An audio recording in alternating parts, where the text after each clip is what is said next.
My name is Dr. Kevin Turner, and I'm Professor of Youth Ministry and Theology at Colorado Christian University. I'm holding in my hands an ancient copy of the second best-selling religious book of all time, after only the Bible itself. A book that is currently available in more than 100 languages. A book that has been read with great spiritual benefit by more than 1 billion people. I hold a copy of the devotional classic, The Imitation of Christ, by Thomas à Kempis.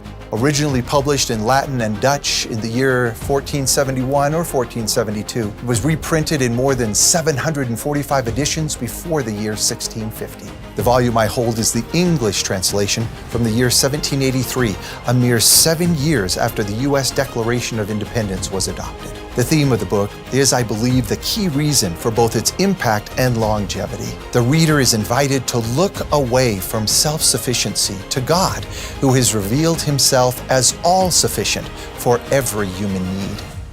It is a call to look anew with transformed vision to a world where glorifying God in all things replaces an innate focus on selfish pursuits. Part of the power of the book is its rootedness in Scripture. Scholars have identified in its pages between 850 and 1,200 biblical quotations or allusions. The use of Scripture is not mere ornamentation to the work, but is woven into the fabric of every page, becoming an essential component of the book's very essence. Thomas à Kempis intentionally keeps the presence of Christ before the reader on every page through invitations to prayer and deeper personal reflection and application. The difficult times in which Thomas lived were times full of political unrest, moral corruption, economic and civil uncertainty, and it taught him to search for and find a reliable source of hope and strength beyond his daily circumstances in the person and work of Jesus Christ. This also gives the work a timeless quality that continues to speak down through the corridors of history. The Imitation of Christ encourages the pursuit of God's glory through concrete embodiment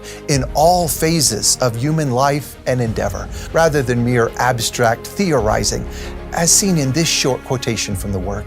Let me know what I ought to know, love what I ought to love, praise what pleases you, esteem what you deem precious, and reject what you abhor. The French scientist Bernard Fontenelle called The Imitation of Christ the most influential book ever written by the hand of man.